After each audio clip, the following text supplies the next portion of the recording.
नमस्कार दोस्तों, स्वागत है आपका हमारे YouTube चैनल जिसका नाम है म्यूजिक वाले गुरी सर।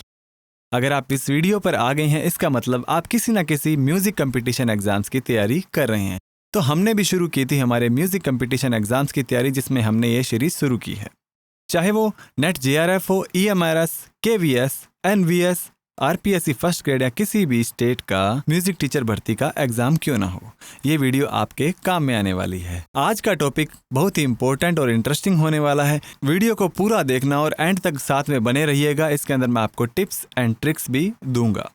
साथ ही साथ आपके म्यूजिक कंपटीशन का जो भी एग्जाम है उसको क्रैक करने के लिए मैं आपकी हेल्प करने वाला हूँ। तो ज़्यादा टाइम खराब ना करते हुए बढ़ते हैं हमारे टॉपिक की तरफ।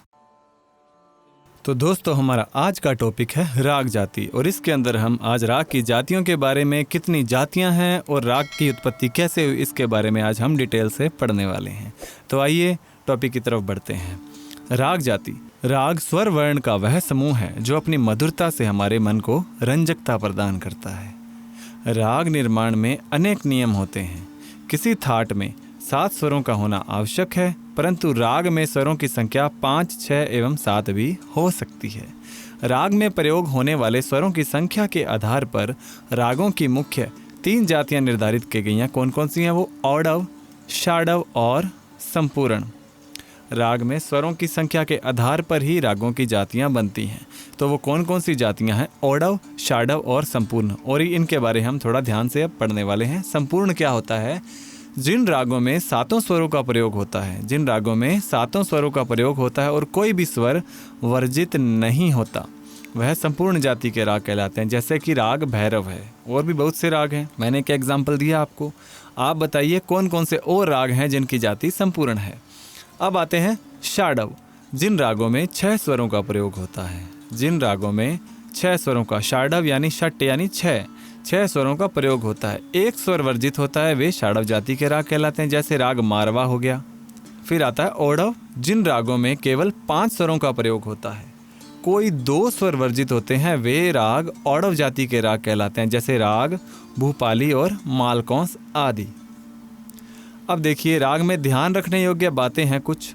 कौन कौन सी हैं इनके बारे में पढ़ेंगे। राग का किसी ठाट से उत्पन्न होना आवश्यक है। राग का किसी थाट से उत्पन्न होना आवश्यक है। राग में ध्वनि की विशेष रचना, स्वर व वर्ण अर्थात रंजकता का होना आवश्यक है। इसमें क्या है, देखिए, थाट में रंजकता का होना आवश्यक नहीं होता, बट राग के अंदर रंजकता का होना आवश्यक है। राग में कम से कम 5 स्वर होने चाहिए, और राग में एक ही स्वर के 2 स्वर पास पास नहीं होने चाहिए। एक ही स्वर, मान लीजिए कोई कोमल है और उसका शुद्ध रूप भी लग रहा है, तो वो पास पास में नहीं होने चाहिए। राग में सा स्वर वर्जित नहीं होता, क्योंकि सा एक तो है, क्योंकि रूट नोट हो गया हमारा सा। अगर सा ही वर्जित हो जाएगा तो हम किसके आधार पर स्वर विस्तार करेंगे? तो इसमें सा स्वर वर्जित नहीं होता। किसी भी राग में म व प एक साथ वर्जित नहीं होते। राग में वादी संवादी स्वर अवश्य होते हैं, जिन पर विशेष जोर रहता है। वादी संवादी स्वर अवश्य होते हैं, और म और प एक साथ वर्जित नहीं होते। या तो माँ वर्जित होगा या इसमें प वर्जित होगा। अब देखिए, थाट में आरोह अवरोध दोनों का होना अनिवार्य नहीं है, परंतु राग में आरोह अवरोध दोनों का होना अनिवार्य है। राग में आरोह अवरोध दोनों का होना अनिवार्य है। बहुत से ऐसे राग हैं जिनके आरोह में 7 स्वर, अवरोह में 6 स्वरों का प्रयोग होता है, तथा कुछ राग ऐसे हैं जिनके आरोह में 5 या 6 स्वर तथा अवरोह में 7 या 6 स्वरों का प्रयोग होता है। अर्थात यह आवश्यक नहीं कि जो स्वर आरोह में वर्जित है वह अवरोह में भी वर्जित माना जाए। ये कोई जरूरी बात नहीं है। अगर आरोह में कोई स्वर वर्जित है तो वो अवरोह में लग सकता है। इस दृष्टिकोण से देखा जाए तो रागों की उत्पत्ति वर्णित 3 जातियां पुनः 3 जातियों में बढ़ जाती है। ये उपजातियां इस प्रकार हैं। अब मेन बात है कि इसमें उपजातियां बन जाती हैं। वो कौन कौन सी हैं वो देखते हैं। देखिए, पहले तो संपूर्ण है, षाडव की और औडव की, तीनों की 3 उपजातियां बन जाती हैं। ठीक है, ये 3 जातियां पुनः 3 जातियों में बढ़ जाती हैं। इस लाइन का अर्थ ये है। देखिए कैसे है। संपूर्ण के जो होंगे वो संपूर्ण भी हो सकते हैं, संपूर्ण षाडव भी हो सकते हैं, और संपूर्ण औडव भी हो सकते हैं। षाडव के जो होते हैं वो षाडव भी हो सकते हैं, षाडव संपूर्ण भी हो सकते हैं, और षाडव औडव भी हो सकते हैं। इसी तरह औडव है, औडव संपूर्ण भी हो सकते हैं, औडव षाडव भी हो सकते हैं, और औडव औडव भी हो सकते हैं। मतलब 7 स्वर साथ 6 स्वर, साथ 5 स्वर, इस तरह लग जाते हैं। अब देखिए इन 9 की 9 जातियों के बारे में हम थोड़ा डिटेल से पढ़ने वाले हैं इसमें। देखिए इस प्रकार रागों की कुल 9 जातियों का उल्लेख मिलता है। कौन कौन सी? संपूर्ण, जिनके आरोह अवरोह में 7-7 स्वरों का प्रयोग होता है। अब थोड़ा सा ये समझने वाली बात है, इनके आधार पर क्वेश्चन पूछ लिए जाते हैं एग्जाम में। संपूर्ण आरोह अवरोह में 7-7, यानी आरोह में 7, संपूर्ण पहला जो स्वर है वो इंगित करता है आरोह को, और दूसरा जो करता है अवरोह को, यानी संपूर्ण है तो आरोह में 7 और अवरोह में 7। इसी तरह संपूर्ण षाडव, यानी कि आरोह में 7 और अवरोह में 6, आरोह में 7 अवरोह में 6 प्रयोग। इसी तरह नेक्स्ट है संपूर्ण औडव, यानी कि आरोह में 7 और अवरोह में 5। फिर जो चौथा प्रकार है आ गया षाडव, यानी कि आरोह अवरोह दोनों में 6-6 स्वरों का प्रयोग होगा। फिर है षाडव संपूर्ण, यानी कि आरोह में तो 6 हैं और अवरोह में 7 स्वर लगेंगे। इसी प्रकार षाडव औडव, यानी कि आरोह के अंदर 6 और अवरोह में 5 स्वर लगेंगे। इसी तरह सातवां औडव संपूर्ण, यानी कि आरोह के अंदर तो 5 लगेंगे और अवरोह में 7 स्वर लगेंगे। 8वीं है औडव षाडव, आरोह के अंदर 5 और अवरोह में 6 स्वरों का प्रयोग होगा। फिर औडव, यानी कि आरोह और अवरोह दोनों में ही 5-5 स्वरों का प्रयोग होगा। तो ये 9 जातियाँ इस प्रकार बन गई, और इन्हीं 9 जातियों के आधार पर एक थाट में 484 राग उत्पन्न होते हैं। यहाँ ये बात आपको ध्यान में रखनी है कि एक थाट से कितने राग उत्पन्न होते हैं? 484 राग। यद्यपि रागों की संख्या और भी बढ़ सकती है, किंतु प्रचार में 200 रागों से अधिक दिखाई नहीं देते, क्योंकि राग में रंजकता का होना आवश्यक है। इस बंधन के कारण राग संख्या मर्यादित सी ही रहती है। आगे है राग की उत्पत्ति, विकास एवं व्यवहार। अब यहाँ राग की उत्पत्ति कैसे हुई, इसका विकास कैसे हुआ और व्यवहार में कैसे आए, इनके बारे में हम थोड़ा डिटेल से जानेंगे। देखिए प्राचीन काल में जाति गायन का प्रचलन था, परंतु आधुनिक काल में राग गायन प्रचलित है।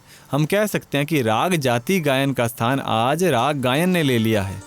राग शब्द का प्रयोग संगीत आचार्यों ने अनेक ग्रंथों में किया है। संगीत के संदर्भ में उपलब्ध सबसे प्राचीन ग्रंथ है नाट्यशास्त्र। उसमें क्या है, भरत ने राग शब्द को विभिन्न अर्थों में प्रयुक्त किया है। जैसे जिस प्रकार कोई चित्र बिना रंगों के शोभायमान नहीं होता, उसी प्रकार राग के बिना नाटक के स्वरूप में कोई रंजकता नहीं आती। यहाँ राग शब्द का प्रयोग रंजन के अर्थ में किया गया है। नेक्स्ट है राग शब्द की सर्वप्रथम प्रमाणिक परिभाषा मतंगकृत वृहद्देशी में मिलती है। मतंग के द्वारा जो वृहद्देशी लिखा गया उसके अंदर सबसे प्रमाणिक परिभाषा दी गई है। सिंह भोपाल की टीका के अनुसार जो 4 वर्णों से युक्त होकर शोभायमान होता है वह राग कहलाता है। सिंह भोपाल ने जो टीका लिखी थी और उसके अनुसार क्या है, 4 वर्णों से युक्त होकर शोभायमान होता है वह राग कहलाता है। आगे यहाँ कुछ इंपॉर्टेंट सी बात है। कुछ तत्व राग के नादमय स्वरूप की रचना एवं भावों को प्रदर्शित करने में सहायक होते हैं। यह कहना अनुचित नहीं होगा कि इन तत्वों के उचित सम्मिश्रण से विभिन्न रागों की रचना होती है। कुछ तत्व होते हैं देखिए राग के स्वरूप में जो हेल्प करते हैं, और उन्हीं तत्वों के मिक्सचर से ही अलग अलग रागों की रचना होती है। देखिए ये तत्व कौन कौन से हैं। नाद, श्रुति, स्वर, वर्ण, अलंकार, स्थान, गमक, मींड, कण, तान तथा काकू आदि, ये इनके नाम है। इन तत्वों के कारण पंडित भातखंडे के अनुसार प्राचीन मतंग आदि विद्वानों ने रागों को 10 लक्षणों से युक्त किया है। कितने लक्षण माने हैं? 10। और कौन कौन से इसके बारे में हम देखते हैं। ये लक्षण हैं ग्रह, अंश, मंद्र, तार, न्यास, अपन्यास, संन्यास, विन्यास, बहुत्व और अल्पत्व। और इनके बारे में हम हमारे प्रीवियस लेक्चर में पढ़ चुके हैं। अगर आपने वो मिस कर दिया तो आप उसको अटेंड कर सकते हैं और अपनी नॉलेज को गेन कर सकते हैं। इन्हीं को जाति के लक्षण भी कहा जाता है। अब देखिए 10 लक्षण कौन कौन से हैं। ग्रह, अंश, मंद्र, तार, न्यास, अपन्यास, संन्यास, विन्यास, बहुत्व और अल्पत्व। अब देखिए नेक्स्ट राग की विकास यात्रा। अब राग कैसे विकसित हुई इसकी यात्रा के बारे में संगीत दर्पण के अंदर ये क्या है, एक श्लोक दिया गया है। इसमें क्या कहा गया है, जिसमें नाद उत्पन्न होता है वह शरीर नाद के उत्पत्ति स्थानों श्रुति तथा 7 शुद्ध स्वर, 12 विकृत स्वर व वादी संवादी इत्यादि जो 4 प्रकार हैं, वे सभी राग उत्पन्न करने के कारण हैं। अब देखिए, दोबारा से इस चीज़ को समझने की कोशिश कीजिए। जिसमें नाद उत्पन्न होता है वो शरीर, नाद की उत्पत्ति स्थानों, श्रुतियों के बारे में हमने पढ़ा था, और 7 शुद्ध स्वर हैं, 12 विकृत स्वर व वादी संवादी इत्यादि जो 4 प्रकार हैं, उन सभी क्या है, वे सभी ही राग को उत्पन्न करने के कारण हैं। ये बात इसमें कही गई है। संगीत दर्पण के अनुसार शिव तथा शक्ति के योग से राग उत्पन्न हुए। छठा राग पार्वती के मुख से निकला। अब हम उन 6 रागों के बारे में पढ़ेंगे, किस तरह राग की उत्पत्ति हुई। देखिए, साधोवक्त्र नामक मुख से श्री, वामदेव मुख से बसंत, अघोर मुख से भैरव, तत्पुरुष मुख से पंचम, ईशान मुख से मेघ। नृत्य के प्रसंग में पार्वती के मुख से नट नारायण राग उत्पन्न हुआ। यहाँ क्वेश्चन ये पूछा जाता है कि पार्वती के मुख से उत्पन्न होने वाले राग का नाम क्या है। उसका नाम है नट नारायण। और ये बाकी के ऊपर जो नाम और दिए गए हैं, इनको भी आपने ध्यान में रखना है। कुल 6 रागों की बात हुई है यहाँ पर, और छठा राग हुआ था पार्वती के मुख से उत्पन्न। अब देखिए, नाट्य शास्त्र में 7 ग्राम रागों के नाम हैं, परंतु उनके लक्षण व जातियों से उनका संबंध दृष्टिगोचर नहीं होता। राग के प्रसंग में हमें 5 गीतियों का उल्लेख मिलता है, जिनका अवलोकन करके राग संगीत विस्तृत होता है। यहाँ राग संगीत है। ये 5 गीतियों के नाम याद रखने हैं आपने। शुद्धा, भिन्ना, गौड़ी, बेसरा और साधारणी। रागों के साधारण नाम थे ग्राम राग। अब देखिए, विभिन्न अंगों द्वारा बद्ध स्वर, पद, ताल एवं मार्ग युक्त जो गान है उसे गीति कहते हैं। अब यहाँ पर गीति की परिभाषा भी आपको मिल जाती है। गीति में जाति के समान ग्रह तथा अंश आदि 10 लक्षण होते हैं। राग गीति का ही आश्रय लेकर उसे काव्यलोक और सुरलोक में उपस्थित करता है। अतः राग की उत्पत्ति में गीति एवं जाति को ही प्रमाणिक रूप से आधारभूत तत्व माना जाता है। आगे, राग वास्तव में भारतीय संगीत की एक विशेषता है। भारतीय संगीत की बुनियाद यानी नींव राग है। भारतीय संगीत की इमारत रागों पर ही खड़ी है। प्रत्येक राग के भिन्न भिन्न लक्षण होते हैं और इन्हीं रागों द्वारा भारतीय संगीत का पूर्ण रूप प्रदर्शित होता है। राग की परिभाषा को ठीक तरह से समझने के लिए 3 बातों पर ध्यान रखना चाहिए।